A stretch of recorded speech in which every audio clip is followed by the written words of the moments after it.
주님 나와 함께 하시면 어느 누가 나를 막으리. 세상 속에 하나를 비전이 되리라.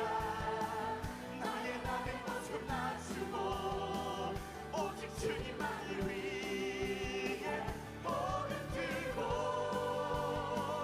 가는 나의 발걸음마다 주님 나와 함께 하시면 채워주리. 오늘 본문에 있는 말씀은 우리가 너무나 잘 아는 말씀입니다. 그래서 굳이 얘기하지 않아도 무엇인가 또 이 뜻이 왜 이 말씀에 여호와 이레라고 해준가 이만큼은 상식적으로 다 압니다. 그럼에도 불구하고 이 말씀을 택하게 된 것은 어떻게 보면 하나님께서 우리를 지키시고 인도하시는 것이 마치 아브라함을 인도하시던 하나님의 모습이 아닌가라는 생각을 갖게 됐습니다. 기왕이면 우리가 하나님을 찾고 하나님을 만날 때 여호와 하나님이 그냥 여호와 하나님이 아니라 나의 앞길을 준비하고 나를 감찰하시고 나를 살펴보시고 나를 통해 하나님의 계획을 이루시는 여호와 이레가 올해는 나의 하나님이시고 하나님이 내가 불러야 될 하나님의 이름이다 라고 생각하면서 시작했으면 좋겠습니다. 인생을 살다 보면 여러 가지 어려움도 있고 여러 가지 환난도 있고 특히 우리가 목회를 하거나 이 모든 것들을 할 때 하나님께서 여러 가지 어려움과 환난이 우리에게 주어지기도 하고 또 우리가 스스로 살아가면서 자칫 잘못되어서 또 겪어지는 것도 있을 줄 압니다. 그럼에도 불구하고 그러한 인도함 속에서 하나님의 뜻을 찾아간다고 하는 것 참 쉽지는 않습니다. 마치 갈대아 우르를 떠나서 필요한 데는 아니지만 그래도 부모하고 더불어 살 수 있을 것이다 라고 생각했던 하나님 땅에 머물렀던 아브라함에게 75세가 될 때 하나님 부르십니다. 그리고 그로 하여금 가나안 땅으로 내려오도록 합니다. 그리고 가나안 땅에 내려와서 그가 정착하기 시작하면서 하나님 그를 만나주시고 그가 처음 제단을 쌓고 그리고 거기서 자녀를 낳고 그 자녀가 바로 이스라엘의 씨앗이 되고 복, 축복의 씨가 될 것이다 라는 약속을 받습니다. 그리고 그 자녀를 하나님의 약속의 증거인 것처럼 하나님 앞에 드려지는 사건이 오늘의 사건입니다. 2차 대전 당시에 나치의 그 핍박이 많았을 때 그때 아우슈비츠라고 하는 수용소가 있었습니다. 독일에. 이 아우슈비츠 수용소에 오스트리아 비렌에서 외과에 강의를 하고 또 의학 박사로 있었던 그러한 피터 플랭크라고 하는 그러한 그 의사가 있었어요. 이 사람이 잡혀 들어가게 됐어요.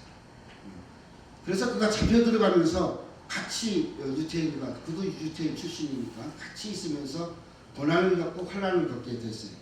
그러면서 그가 계획하고 구상하고 준비했던 그 책을 만들기 위한 또 연구했던 그것이 뭐냐 인간의 그 정신적인 면을 어떻게 우리가 위로하고 치유하고 나가야 될 것이냐라는 부분을 연구하다가 그 서류를 갖고 들어왔는데 그 서류를 빼앗기게 돼요.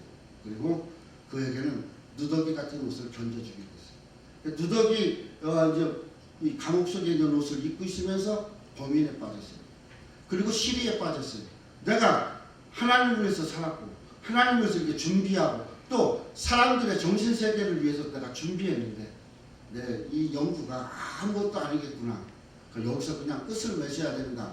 그리고 낙심하고 며칠을 지나면서 누더기 옷에 주머니에 손을 넣으니까 거기에 종이가 한 조각이 나와요. 그 종이에는 그 누더기 옷 속에 있었던 종이에 뭐가 써 있었느냐. 신명기 6장 4절부터 5절에 있는 쉐마 이스라엘 사람들이 하나님께서 들으라 라고 외쳤던 그 말씀. 이스라엘아 들으라. 우리 하나님 여호와는 오직 유일하신 여호와이시니 너는 마음을 다하고 뜻을 다하고 힘을 다하여 내 하나님 여호와를 사랑하라 라는 말씀을 보게 됐어요. 그리고 그가 거기서 회개하기 시작해요. 회개하기 시작하면서 다시 이 빅터 플랭큰 박사가 연구를 하기 시작해요. 그리고 그가 연구해서 완성된 연구가 뭐냐 로고테라피라고 하는 의미를 가지고 심리적인 것을 치료하는 그런 것을 연구하게 됩니다. 로고테라피는 뭐냐? 삶의 가치를 깨닫고 목표를 설정하도록 하는 것. 또 목적을 둔 실존적인 심리치료. 이것이에요. 그래서 뭐 이건 다시 말하면 뭐냐? 삶의 목적을 중요시하고 자기 인생에 긍정적인 가치를 부여함으로 지금 내가 주어진 어려움과 혼란을 극복하면서 자살이나 이런 것들을 하지 않는 그런 심리적인 치료. 이것을 연구하고 그가 이제 감옥에서 풀려나오면서 살아나오면서 그가 발표하기 시작했어요. 그러면서 인생이야말로 하나님의 인도하심을 따라서 또 하나님이 인도해 주시는 방법을 따라서 살아가야 되는 것이 아닌가. 그 속에서 우리가 찾아야 될 것은 목표를 어디에다 두느냐라는 겁니다. 어떻게 보면 오늘 본문에 아브라함 역시도 목표를 어디에 뒀느냐라는 거죠. 사람의 가치에 뒀다면 이삭이 최고의 가치였을 겁니다. 백세에 난 이삭. 생각해보세요. 백세에 상식적으로 지금도 의학으로 백세에 아이를 낳는다는 거 쉽지가 않습니다. 그럼에도 불구하고 백세에 아이를 낳는데 이 아이가 사춘기 무렵 한 18세, 9세에서 20세 요 사이쯤 되어졌을 때 하나님은 그 사랑스러운 이삭을 하나님 앞에 바치라는 겁니다. 바치라는 방법은 가장 유치한 그러한 그 사랑으로서도 가장 유치한 주변에 있는 많은 가나안 땅에 있는 거류민들이라든가 그가 살았던 갈대아우르 하나님 땅에서 보았던 그런 이방 신들 속에서 최악이었던 사람을 잡아 죽이는 방법을 하나님이 이용해서 하나님이 받으시겠다는 것입니다. 우리의 신앙이 아브라함 같지 않다면 또 아브라함 역시 또한 그때 얼마나 많은 고민을 했을까. 내가 믿는 하나님이 겨우 자식 잡아 죽이라는 하나님이요? 그럼 뭐하러 자식을 줘? 삶의 목적의 가치가 달라졌다면 아브라함은 그렇게 생각했을 겁니다. 그러나 아브라함의 삶의 가치의 시작은 어디였냐? 갈대아 우르에서 떠나게 하셨던 하나님, 하나님 땅에서 떠나게 하셨던 하나님, 가나안 땅에 머물게 하셨던 하나님, 헤브론 땅에서 거하게 하셨던 하나님, 그 하나님이 그 삶의 목표가 되니까 방법이 어떻게 됐든 하나님이 받으신다면 드려야 된다는 거예요. 우리 신앙이 그런 가치관까지 갔으면 참 좋겠어요. 우리나라에도 일제시대 때 많은 일들이 변화가 있었잖아요. 그 중에 가장 심각한 것이 기독교인에게 다가온 게 뭐였어요? 바로 신사참배입니다. 신사참배를 하지 않으면 교회 문을 닫거나 아니 교회에다가 사람을 놓고 태워 죽이거나 어떤 방법을 구하고서라도 신사참배를 드려야만 하게 만들었어요. 그 시절에 두 부류의 사람들이 있었어요. 한경재 목사님 이슈한 한 부류의 사람들. 이거는 국가에서 시행하는 방법이니까 그 방법을 따라주고 우리는 예배를 통해서 교회를 지켜야 된다라는 무리가 있었고, 그래서 신사참배를 참여하는 무리가 있었고, 목숨을 내놓고 죽어가면서 고통과 돈분을 당하면서 신사참배를 저항하다 죽어가고, 그리고 교회를 지키다가 내 목숨이 떨어져서 교회 문을 닫을지언정 내 스스로 교회 문을 닫지 않고 내 스스로 예배를 거절하지 아니하는 그런 부류가 있었어요. 이 두 부류 속에서 세월이 흐르고 해방이 되었습니다. 한경재 목사는 죽을 때까지 이걸 후회하고 회개하고 지냈어요. 근데 모르겠어요. 그가 난 천국을 갔는지 난 대답을 못해요. 그의 말로가 치매였기 때문에, 심각한 치매였기 때문에 주변 사람도 못 알아보고 부인도 못 알아보고 부인도 떠나고, 그리고 요양보호하는 사람에게 욕하고 물건 집어 던지고 포악하고 있다가 갔어요. 무엇을 의미할까요? 오늘 우리에게 있어서 예배의 지중함이 어디에 있느냐라는 거예요. 방법은 인간적으로서 가장 못된 방법이에요. 사람 죽이는 방법. 그런데 인자하시고 자애하시고 은혜가 많으신 하나님이 그 방법으로 이삭을 드리라는 거예요. 사람 생각으로 그렇게 안 하고 그냥 내가 준비해서 가서 죽이면 돼요. 짐승이라도 대체할 수도 있어요. 그러면서 불구하고 그의 모든 행위와 생각과 마음은 어디에 있습니까? 하나님 말씀에 있었다는 겁니다. 목적이 하나님의 말씀에 있으니까 가는 거예요. 가서 그리고 하나님이 바치라는 방법대로 드리는 거예요.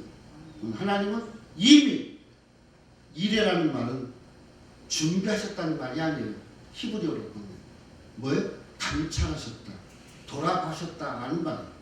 하나님은 말씀하신 후부터 아브라함을 돌아보고 있었어요. 살펴보고 있었단 말입니다. 감찰하셨어요. 눈을 부릅뜨고 어떻게 하는가를 봤다는 거예요. 그리고 하나님이 지시한 산으로 가는 부엘세바에서 모리아산까지는 40km밖에 안 돼요. 한나절이면 가요. 3일 길을 가요. 거기를 어떻게 했을까요? 주변에서 돌고 도는 거예요. 어떻게 해야 될지를 모르겠어요. 내 자신을 내가 죽여야 되는데 돌고 도는 거예요. 그가 가까이 가서 자신이 물어요. 다 준비됐는데 바쳐야 될 재물은 어디 있습니까? 언덕들의 아브라함을 위해서 나오는 거예요. 하나님은 다 하나님 자신을 위해서 준비해놨다. 그리고 올라가요. 자기를 감찰하신 하나님 이미 자기 생각과 마음도 감찰하셨으리라고 믿는다. 그리고 당대히 올라가요. 그리고 자식도 기꺼이 죽입니다. 자식보다 아버지보다 더한 자식이 있어요. 아버지보다 더한 믿음으로 아버지의 뜻을 따르는 자식이 있어요. 그게 이삭. 사춘기 때요, 민감할 때요, 반항할 수 있어요, 대들 수 있어요. 그럼에도 불구하고 아버지의 방법이 자기를 죽여야 된다는 것에 대해서 그가 동의를 한 것이 아니라 하나님의 방법이라면 그것도 받겠다는 거예요. 그리고 이삭은 거침없는 아버지 손길에 맡겨.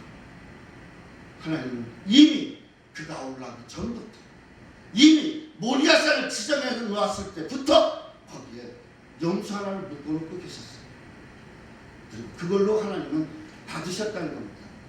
오늘 우리가 살아감에 있어서 우리가 사명을 갖는 것이 무엇인지, 또 소명을 갖는 것이 뭔지. 소명이 있어야 사명을 갖는 거예요. 소명 없이 사명 갈 수 없어요. 소명 따라서 사명. 소명은 뭐예요? 부르심이에요. 부르심. 하나님이 나를 부르심이 어디에 있느냐? 어디에 있어요? 나에게 있어요? 하나님에게 있다는 겁니다. 하나님의 부르심은 하나님에게 있는 거예요. 그 하나님의 부르심에 나는 아멘하는 거예요. 내가 아멘했으면 내가 드리는 예배나 내가 행해지는 것에 있어서 내 생각과 내 기대에 어긋나는 것 같고 내 마음에 틀리지 않아도 어떻게 해야 돼요? 하나님의 방법으로 믿고 하나님 말씀을 따라서 그대로 가는 것이 사명이에요. 어젯밤 우리는 한 3시간을 논쟁을 했어요. 예배 하나 놓고 논쟁을 했어요. 우리 조목사님하고 저. 그 잠을 3시간밖에 못 잤어요. 그리고 난 7시에 일어나서 설교 준비를 했어요. 다시 설교 준비를 했어요. 미리 해놨는데도 불구하고. 오늘 우리가 살아가면서 예배가 뭘까요? 예배는 성도의 최고의 가치이자 목표예요. 하나님이 이 땅에 사람을 주신 최고의 목적이 뭐예요? 예배예요. 그런데 우리는 예배를 너무 쉽게 생각한다는 거예요. 어떻게? 내 생각, 내 판단, 내 주변의 환경, 어쩔 수 없는 환경,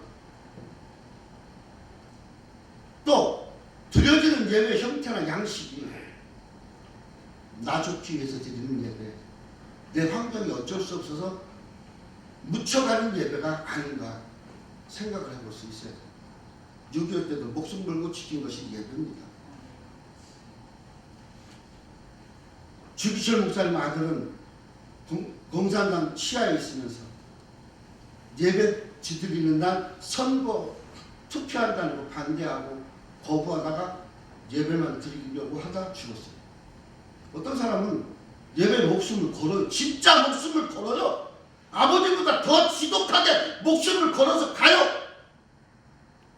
그런데 어떤 사람들은 타협하고 적당히 물질이 없으면 못 살아요. 그러나 물질이 없어도 드려야 될 것은 예배예요. 쪼들려서 돈 들여도 드려야 될 것은 예배예요.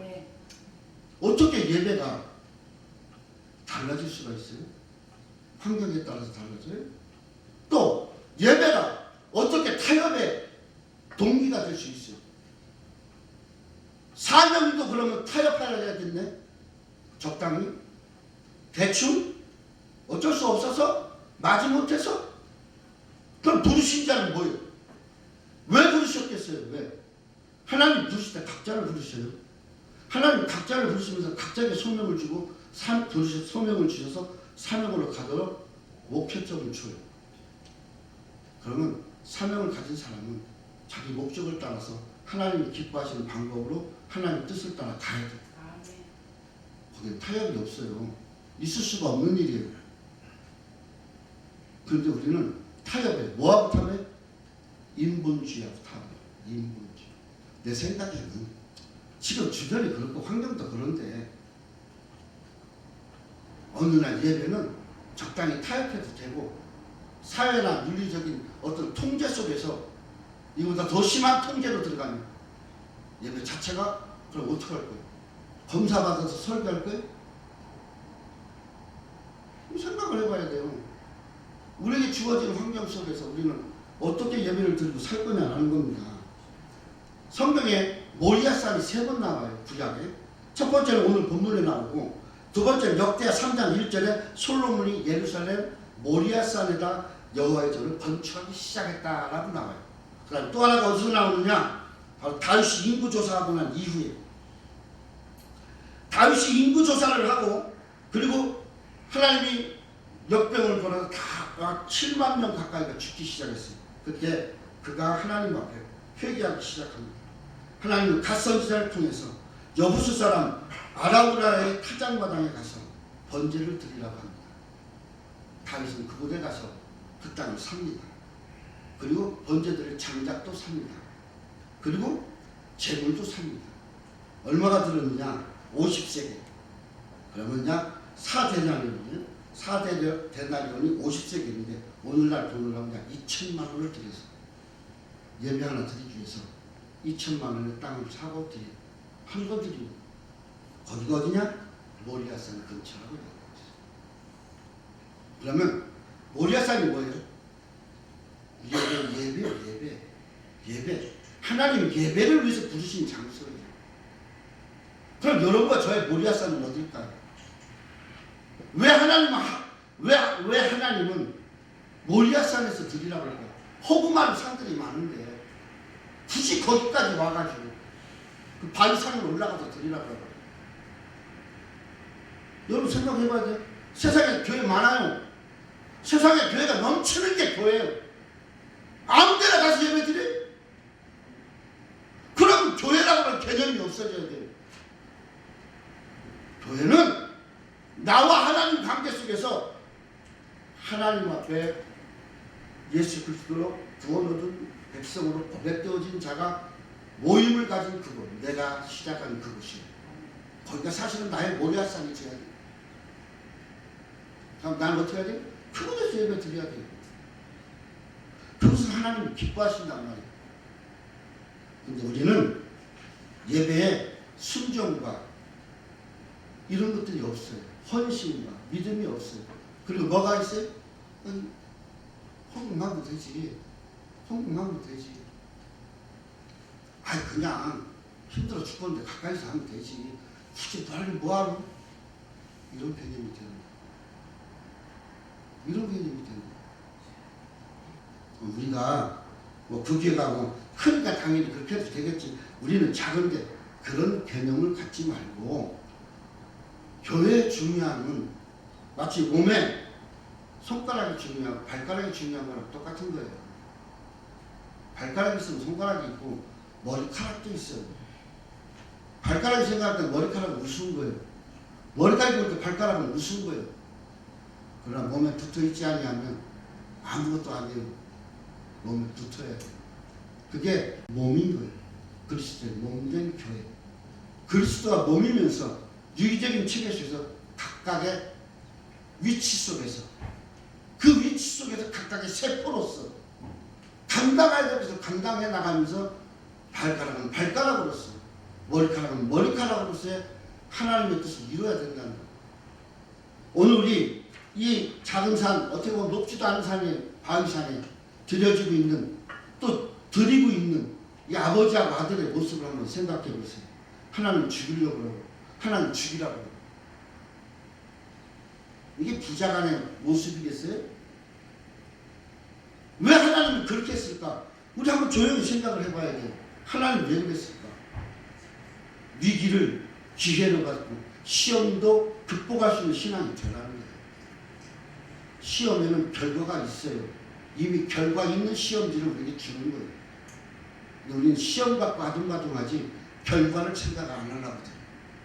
오늘 우리에게서 하나님은 소명에 따라서 살아가는 것조차도 내 인위적인 방법으로 소명을 받는 것이 아니라 하나님의 뜻대로 소명을 받고 사명도 내 뜻, 내 마음대로, 내 생각대로, 내 방법대로 가는 것이 아니라 하나님의 방법대로 가자라는 겁니다. 위기가 직면하면 우리는 기도해야 됩니다. 위기가 왔을 때 산길을 돌면서 그 주변을 돌면서 그를 바라보는 종들은 어땠을 것이냐. 이삭의 마음은 어떻겠어요? 종들이 이야기합니다. 그 종들에게 대답을 합니다. 내가 제사를 드려가는데 어떻게 해야 되는 거예요? 아브라함 이야기합니다. 나는 종들에게 이야기합니다. 너는 여기서 기다려라. 내가 내 아이와 함께 저기 가서 예배하고, 저기가 모리아산이잖아. 모리아산에서 예배하고 우리가 너희에게로 오리라. 이게 아브라함의 믿음. 우리가 너희에게로 오리라. 무슨 말이에요? 나하고 내 아이 가는데 그것이 우리가 돼서 너희한테 온다고요. 우리 살아서 와. 자식 죽이러 가는데 자식도 살고 나도 살아서 와. 그 말은 뭐예요? 자식 죽으면 나도 죽고. 이 말입니다. 이게 아버지 마음입니다. 하나님 어떻게 하셨어요? 하나님의 섭리를 하나님 섭리 따라 이루셨어요. 그 섭리가 뭐예요? 예배하고 가기. 죽으러 갔는데 예배 드리고 가는 거예요. 하나님이 준비한 것을 드리고 기쁨으로 자식 데리고 오는 거예요. 이게 부활의 신앙 아닙니까? 우리가 가져야 될 신앙 아닙니까? 환경이 나를 죽여요? 환난이 나를 죽여요? 육신의 아픔이 나를 죽여요? 1년을 아파보니까 그렇습니다. 데려가달라는 소리가 얼마나 많이 나오는지.